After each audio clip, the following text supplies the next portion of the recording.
These two guys have Minnesota sports flowing in their veins. Mackey and Judd on Score North and ScoreNorth.com. Happy Reckless Speculation Thursday to all who celebrate. It's a scoop session today with our guy Darren Doogie Wolfson from the 5 Eyewitness News Sports Department. We've got the sports dad, Judd Zulgad, inside the building, boots on the ground, Vikings practice facility. With the official mug. Back, maybe? I'm drinking their coffee. Yeah, well, they have plastic cups, but you went with the mug? Oh, I love the mugs, yeah.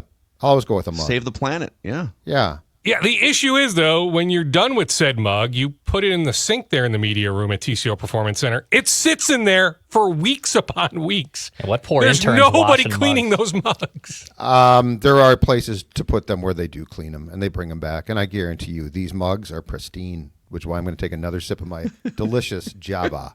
All right, well, you sold me. I'll be out there in about an hour. I will enjoy one of those as well. Yes. So, boys, let's start with some reckless speculation here, if we may. We better. Reckless speculation. And if you'll give me a minute to set this up here, we have Mike Florio from Pro Football Talk and Paul Allen from KFXN Radio stirring some juicy Kevin O'Connell drama here this week. So I'll start with Florio, and then we'll get to the PA portion. Florio wrote, and Florio, people rip Florio, and he's not always right about things, but Florio invests in the reckless speculation lifestyle. He gets it. But he said the Week 18 splash report from Jay Glazer that multiple teams are interested in trading for Kevin O'Connell, that we all made fun of, right? Wasn't idle talk. There's tension in the relationship between KOC and the Vikings, stemming largely from the fact that he didn't get an extension after his second season. I just want to reiterate here, Florio, love him, hate him, whatever. He's not saying there may be tension. He is saying there's tension in the relationship between Kevin O'Connell and the Vikings, that he wanted an extension before the season. They let it ride. Now that he's 1 year away from free agency, he could be willing to just walk after next year and hit the market. And Florio speculates, too, that O'Connell could be looking for more say in roster construction, better alignment with the general manager, in a situation where he'll have more of what he needs to put together a team that can actually win in the postseason. So that's interesting. And then PA on KFXN Radio said, the more I thought about it, and not knowing the origin of the Jay Glazer rumor that popped up, Glazer does not just wake up one morning and say, I think I'm going to go with this. It's the timing of it. If that rumor came from Kevin O'Connell's agent, shame on him and shame on everybody involved with that rumor. I don't know where this thing came from, but I just know what it was like being in Michigan at the team hotel when it popped up, and the conversations on the sideline, the conversations after the game, and some conversations I had last night with people about the future head coach, the future of the head coach of the Minnesota Vikings. If it came from anybody associated with KOC's camp, I'm just going to say, as bluntly as I can, shame on you. Juicy. What do you guys make of all of this KOC stuff here? All right, lots to unpack. Would you like to go first, Judd, or you want me to? Go ahead. Okay. Go ahead. Let's begin with the Jay Glazer report.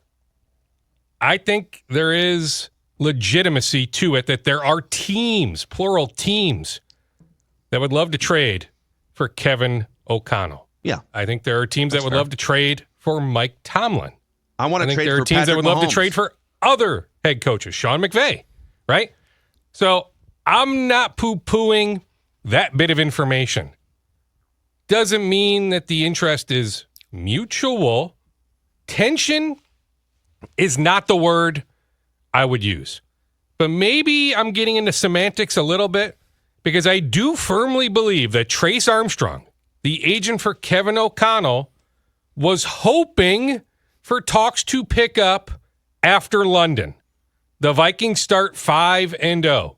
Mike McDaniel, head coach of the Miami Dolphins, received a contract extension, hired at the same time as KOC, received a contract extension after 2 seasons. So I do think there was some frustration. Is that maybe a better word? I just don't know if I would go, though, Judd, with tension. I still believe, in the end, Trace, the Wilfs are going to work out a contract extension. Right. That KOC is going to be here for a long time. There's a lot to get into, and to use your term, Dukes, to unpack, but let's make one thing very, very clear. Kwesi Adofo-Mensah, whose contract also expires after 25, is going to address the media at noon. Kevin O'Connell is going to be the follow-up, the second act, or the main act at 12:45. They should come out and say a contract is done. There is no reason on God's green earth that this should take more than now that the season is done. If you want to say that, and Mark Wilf did, and this went pear-shaped when Mark Wilf readily answered the question in training camp. Because from what I heard, O'Connell was not expecting that, and then O'Connell gets asked about it, and it's sort of embarrassing about, okay, well, because it very much, what Mark Wilf said very much between the lines was, you are on notice. We're going to watch what you guys do. What did he say? Can you remind the audience and us what, like, the nature of Mark He said, we Wilf's have not had talks. We will not have talks during the season. We will have talks after.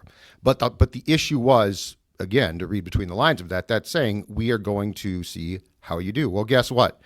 Just as I've said here, okay, Kevin O'Connell, in my opinion, deserves to be criticized for the last 2 games. But overall, the man has won 34 games in 3 years, taken a team to the playoffs twice. And the other thing, too, that's just ridiculous about this whole thing is J.J. McCarthy is the future. J.J. McCarthy is Kevin O'Connell's handpicked guy.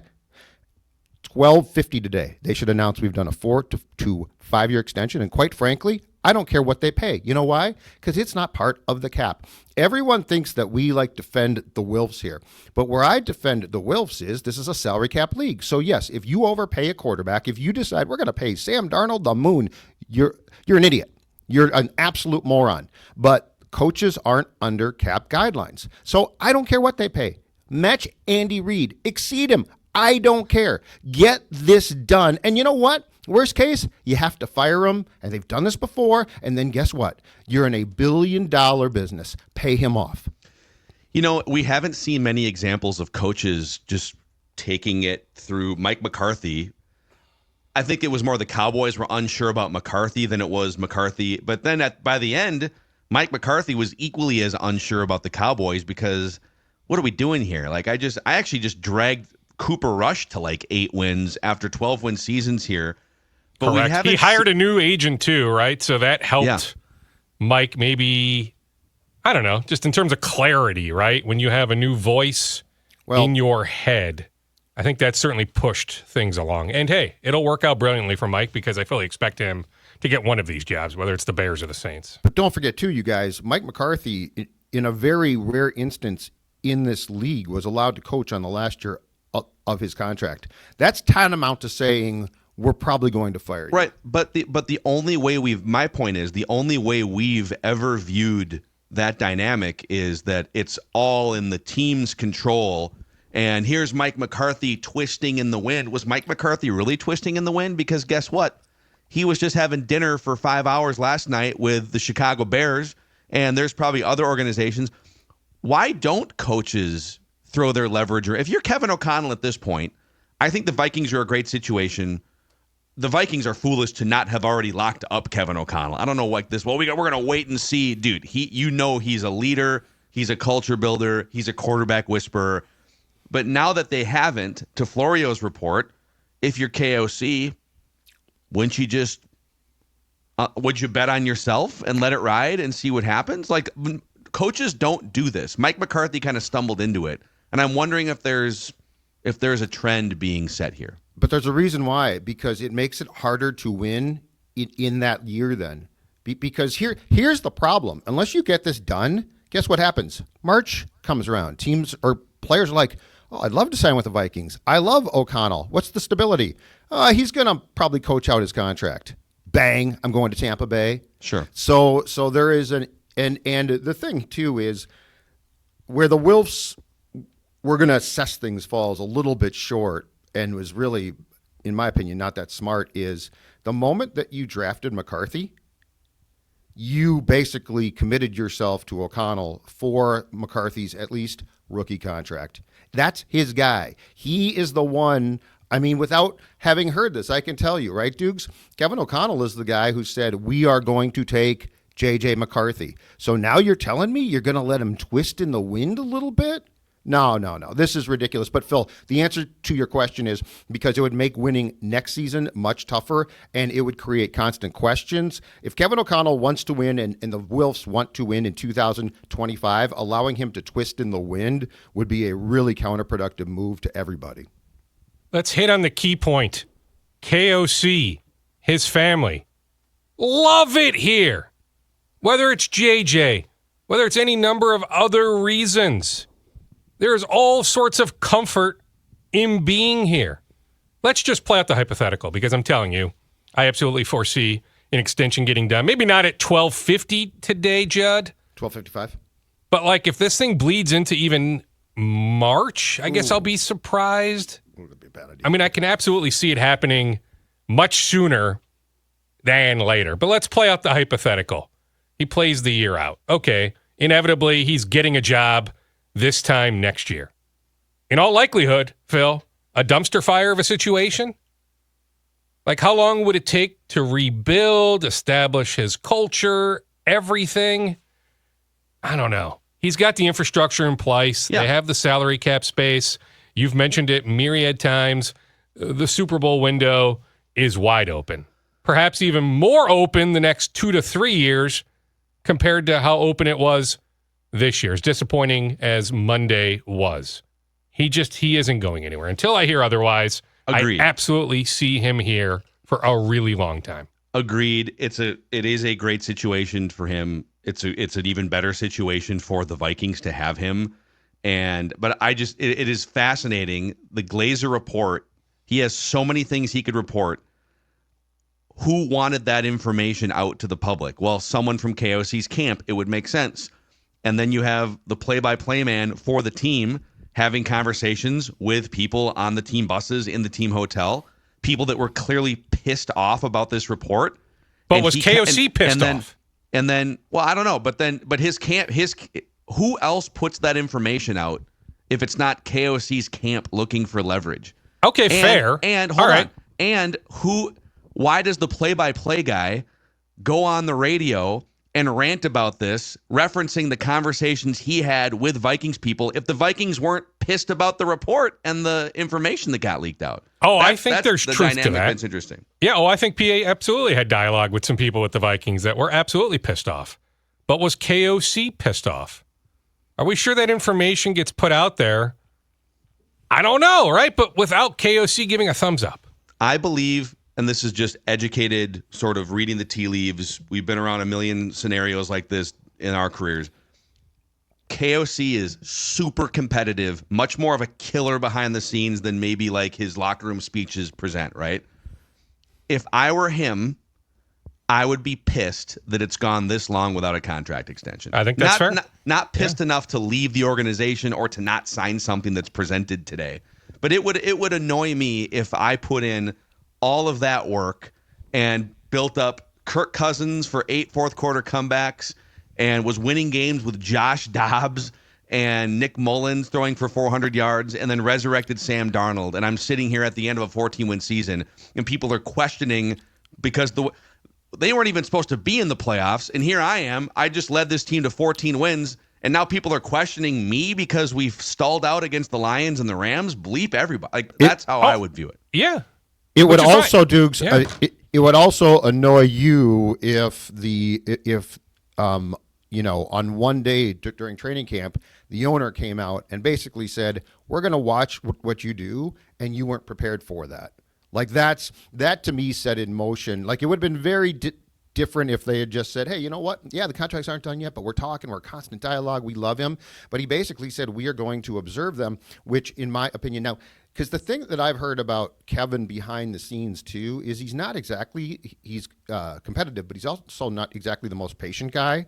Like this guy grinds, which brings us to the next thing that I think we should at least address, which is sort of the proverbial elephant in the room behind the contract status, and that is control. Because control in football is always a deal. Like you either want more or you want it differently, And, let's make no mistake, Kevin is a control freak. Like these coaches all are. They're control freaks. And so I do wonder when it comes to the 53-man roster, I think that Kwesi and Kevin get along, but I think they have, and my guess is that you can back this up too, Dukes, they have very different personalities. I don't think Kwesi is the 24/7, it's always football guy. I think he's more of the, he works hard, but he doesn't work as hard as Kevin because likely no one else in the building in which I'm sitting right now does work as hard as Kevin O'Connell. So I think there's a lot of things here, but those things can be fixed. Like that's not, to me, that shouldn't be. And quite frankly, if Kevin wants some more control football-wise, okay, he is responsible. If he walks out the door, the whole McCarthy plan it's still there, but it sort of goes awry. So I think he's in the catbird seat now, but I do think that there probably is more as Kevin gets more comfortable in his role and sort of seeing the machinations of the day to day. My guess is that he would probably like to tweak some things behind the scenes, which I think is absolutely fine unless he's on a complete power trip, which I have no reason to believe that that's the case. So yeah, I have not heard of any sort of, instance of that playing out. Yes, on him having more roster say, but I feel like he already has it. Like, J.J. McCarthy isn't here without KOC's blessing. Maybe the Justin Jefferson extension was clear as day, but trust me, KOC said, okay, I've been with him now long enough. I have formulated my opinions. Yes, we want to give him that money. I think the synergy with him and Kwesi is pretty darn good. Now, hey, like Ed Ingram, right? If we're talking about a guard, right, from the 22 draft class, like, do I think deep down KOC wanted him to be the guy in September? Maybe not, right? So it's not perfect. I think it's healthy disagreement, but I think Kwesi is also going to sign a contract extension. So I think Kwesi is going to be here for the foreseeable future. By the way, even before the bye week of October 13th, I think there was frustration after the first couple games. Okay, beat the Giants, but that was a toss-up game week 1. Beat a good Niners team, at least at the time we thought a really good Niners team, week 2. Then you destroy what everybody thought was a really good Houston Texans team week 3. I think it was very baffling to the KOC camp in that moment, especially in the immediacy after that Houston Texans win week 3. How the bleep haven't we received a contract extension already? Yeah. One last thing on this, because the other thing that stands out in the Florio piece, and I know, I think Vikings fans are kind of sick of Florio because of the Jefferson speculation last year and whatever, but he works his ass off. He's got is contacts. Super plugged in. He will float things that other people won't, even if it's slightly off. But the two things that stood out in his machinations were tension in the room, not speculation. He is reporting there's tension in the room, and the other thing was the that's control. not my word of choice, but okay, that's okay. And then the control thing. The control thing. So my question to you on a human level and in a work environment level, if you're the Vikings, you're Kevin O'Connell, 2022, you guys are both in GM and coach jobs for the first time. This is your first crack at it. Kevin's first crack at it. He takes a team that was sputtering and struggling to make the playoffs, 13 wins, 8 fourth quarter comebacks, the most exciting, productive season of Kirk Cousins' career. Kwesi, meanwhile, drafted 10 players in 2022. It is in the running for worst draft in the 64-year history of Vikings football. Now that we've seen 3 years play out, you have one of the two most productive players in that draft for the Vikings are one of the worst starting guards in the league, Ed Ingram, and a number 3 wide receiver in Jalen Naylor that popped up a few times here and there and caught some touchdowns. 3 years later, on a human level, would there not be a little bit of resentment of you're looking around, you just got beat by the Rams and the Lions, and you're looking around at the Lions roster, and you're looking at the Rams and how they just they've nailed some defensive draft picks. Understand. Boy, if we had even 3 dudes from that draft, where would we be right now in 2024? Just saying. That's probably how I would feel, quite frankly. And to Doogie's point on the Ingram thing, I think that there is a discussion there. It was very clear, I think, that if not out of training camp, Doogs, that O'Connell wanted to go to Reisner at right guard sooner, and they didn't. And I think the 22 draft is so abysmal that they were just trying to save face. But I think in O'Connell's perfect world, he either makes the move in week 1 or he makes it in like week 3. So there is definitely, but I mean, I don't want to blow this part up into it's a Vikings thing. This is a league-wide thing with GMs and coaches, but there is definitely, I would say, probably some tension on that front. But I mean, that tension's going to exist with any GM and coach and guys trying to save face and guys and a coach saying, we cannot play this guy consistently. So I don't think that what's transpiring in this building between like the GM and the coach is some type of odd situation, which is why I think this comes down to get the contract done and just pay him. Yeah, which I'm telling you, I think it's going to happen. I just don't like the word tension. So again, semantics, like healthy disagreement, something like that. But yeah, I mean, heck, I think in an ideal world, if you want to talk ideal world, it's not even Reisner, right? I mean, it's not him. I mean, it would have been some other player months prior, right? But then it's Reisner, Ingram. Okay, Reisner setback, back injury. Yeah, I mean, I think that's one example, but like that's not something that can't be overcome. That's why I think the synergy is still fine, that they both are going to sign contract extensions. Doogie has Vegas odds on Sam Darnold's next team that we're going to get to here in just a moment. Let's shout out Underdog here first, Dex, going into divisional round weekend in the NFL.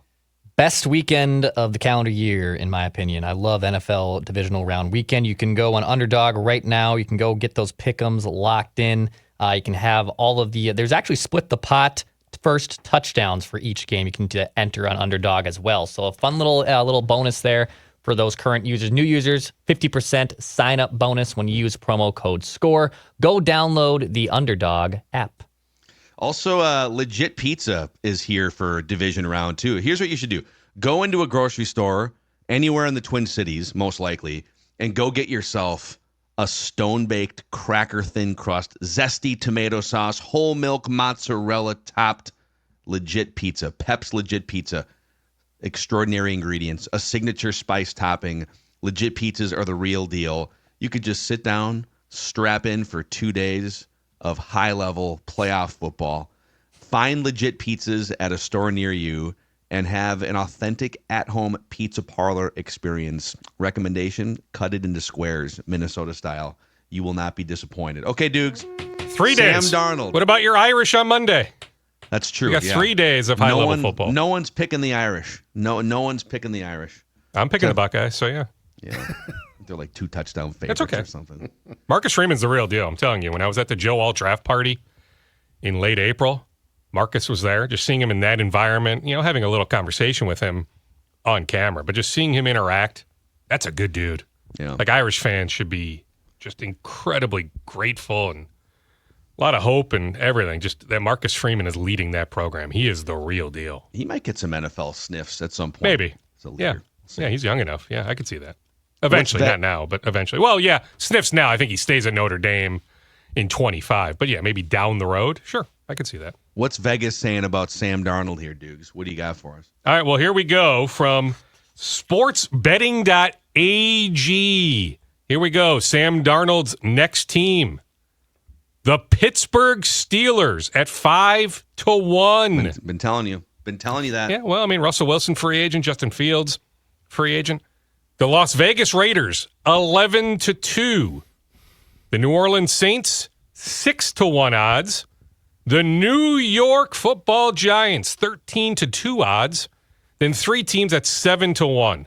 Colts, a return to the Jets. That's something I would bet on. No. And the Seattle Seahawks, which would surprise me. The Browns, Dolphins, and Titans come in thereafter. But yes, Phil, I'm with you. The Pittsburgh Steelers, being the betting favorite, that makes all sorts of sense. Yeah, so because they're drafting 21st, so they don't have access to either of the top 2 quarterbacks in a thin quarterback draft.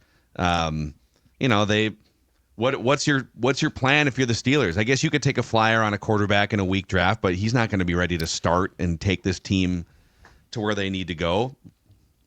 It makes some sense. The Saints are an intriguing one because the two places that Mike McCarthy is talking to are the Bears, who are clearly set at quarterback, and the Saints. I think if he goes to the Raiders, he should just be immediately retired from the league entirely. That would They've be got one the of the biggest stupidest bag to pay him. They got the biggest bag. They do, but he will not be the starting quarterback at about week 10 of 2015. I think it would be a massive flop. But the Saints. Why? What if they hire Ben Johnson? I don't think they're going to hire Ben Johnson. They got Brock Bowers, one of the best tight ends in the league.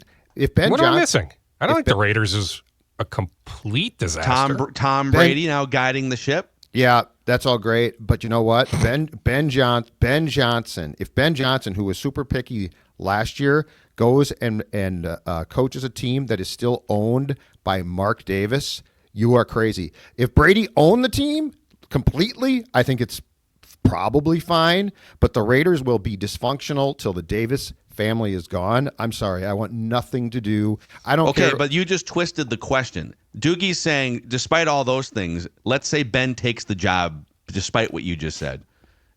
Then you're Sam Darnold. You got Brock Bowers. You got Ben Johnson. Then Ben Johnson should go for a checkup because something's gone wrong with Ben Johnson.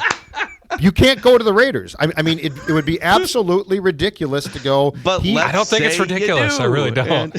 Okay. Then I think he fails. Well, maybe. I think he fails there. I I don't can see make it a working case, there. regardless of where he lands. Well, yeah. Well, this that he's could have been one. never going to duplicate what he did. No, you're probably this right. season. And the problem that's the problem. This very well could be one and done. I'm just amused by Judd choosing the alternate option on another question that I threw out there. I love when Judd I does just that. don't. I think Ben Johnson's nuts. I'm sorry. But yeah, I mean, we continue. We talked about this on Tuesday. I mean, we continue to pretty much know that, yes, one and done in terms of Sam Darnold in a Vikings uniform. The question is, okay, franchise tag, March 5th deadline. Do you put the franchise tag on him? Inevitably, there are going to be conversations at the Combine, so the Vikings would know heading into March 5th if there is a trade partner, if there is somebody willing to give up some sort of draft capital, not pick 21 if you're the Steelers, but some other pick, a day 2 type pick. Is there a trade to be worked out, working in lockstep with Sam's representation at Creative Arts Agency? Yeah. Duke, let's just, there's so much Viking stuff we can speculate on next week. It's officially reckless speculation season. So let's go away from the Vikings. What else? Rapid fire scoops the last minute or so here. What else you got? All right, Gophers, Michigan at the Barn tonight. 6 teams will have scouting representation, including the Wolves and Raptors. Danny Wolf, a Yale transfer for Michigan, a 7-foot point guard. Very, very good. Dusty May, the hire from Florida Atlantic for Michigan, A+ hire. Michigan basketball is going to be really good again, I believe, for a really, really long time. I was telling Declan before we started this, so we're waiting for the Japanese phenom Sasaki to pick Dodgers, Padres, I guess maybe the Blue Jays, but probably the Dodgers, maybe the Padres. That somebody in the know texted me saying, okay, you're waiting on a Chris Paddock trade. Put this under the reckless speculation umbrella because I'm still trying in my mind to connect these dots. But that one of these losers in the Sasaki sweepstakes could then pivot and soon complete a trade for Chris Paddock. Now, Jack Flaherty is still out there. Pavetta is still out there. There's still some pretty good free agent pitchers out there. I get it. You'd have to spend more money, but they're also significantly better than Chris Paddock. But I'm telling you, somebody who knows stuff, right? But again, put it under that reckless speculation umbrella. But we sit back and wait, just waiting on the Twins to do something. I mean, things ramp up next week in terms of Diamond Awards and what else we have next week? Winter Caravan, Twins Fest is fast approaching. Let's go. Carlos Correa's going. Pitchers and catchers report. Yeah, Correa will be here. Buxton will He's be here. Yeah, the whole gang. All the Hall of Famers. Pablo. I don't care about those guys. I'm Griffin saying Jacks, yeah. Cole if you DeVries. weren't here, I'm speculating that you might be that you could be This gone. stuck poor Kent Herbert DeVries. at the table with Cole DeVries, like Michael Restovich, and someone else. I'm telling you guys. Why do they bring back like I don't know. Because Cole lives in Eden Prairie still. I know, drive down right? because he probably calls them and says, "Can I come?" And they're like, "Yeah, whatever, sure." And then they stick him at Kent's you see for like table a year. and Kent signs. I know. Oh, it's classic. signs On the and signs sale and front, signs. I do think it is now looking more likely that we'll at least have the identity, because there's multiple parties interested, but that by opening day, so we're 9 to 10 weeks from opening day, late in March, that by then there's enough time that we will know the identity. But in terms of working out the exact monetary figure, the sale price, then the approval, we're looking at middle of the summer. So anybody in the moment thinking, okay, there's all these free agents still out there. Hey, can we get this thing done quick and Justin Ishbia can green light the signing of Pete Alonso? No, nothing like that is happening anytime soon. Maybe he could float a loan to the Polads just to tie us over before it's official. But all right, Darren Doogie Wolfson from the 5 Eyewitness News. How about your Wolves last night, Phil? Ooh. What do you mean? They outscored Golden State by 12 points in the final 42 minutes of that game. Just a novel bounce back there. And I'm telling you, Greg Farnham, the medical staff over there, deserve all sorts of kudos. Outside of Mike Conley Jr. missing a few games, their top 8 has been healthy all year. Golden State last night missing 4 rotational pieces. Their problem is mental, not physical, dudes. I know. Yeah. I'm well aware. Yeah. I mean, when Elston Turner at the half rips their effort in the first half, that was incredibly telling. And they still have just moments of just befuddling play, clutch time. They lead the NBA in clutch time, game within 5 points, 5 minutes to go. Okay, the Wolves have played the most clutch time games in the league this year. Their offense in clutch time is just pitiful. Yeah. Oh. They are becoming coach killers. That's what this group is. Coach killer. It's bad. He signed that lucrative contract extension less than a year ago. I don't know if Glenn has the appetite right this second to eat the contract. Okay, you fire Chris Finch today. Not happening, okay, but hypothetically, you fire Chris Finch today. You elevate Micah Nori. Are you sure things will be different? No. It's the roster. I get it. Chris Finch hasn't been great this year. I understand that, but I don't think things would drastically change.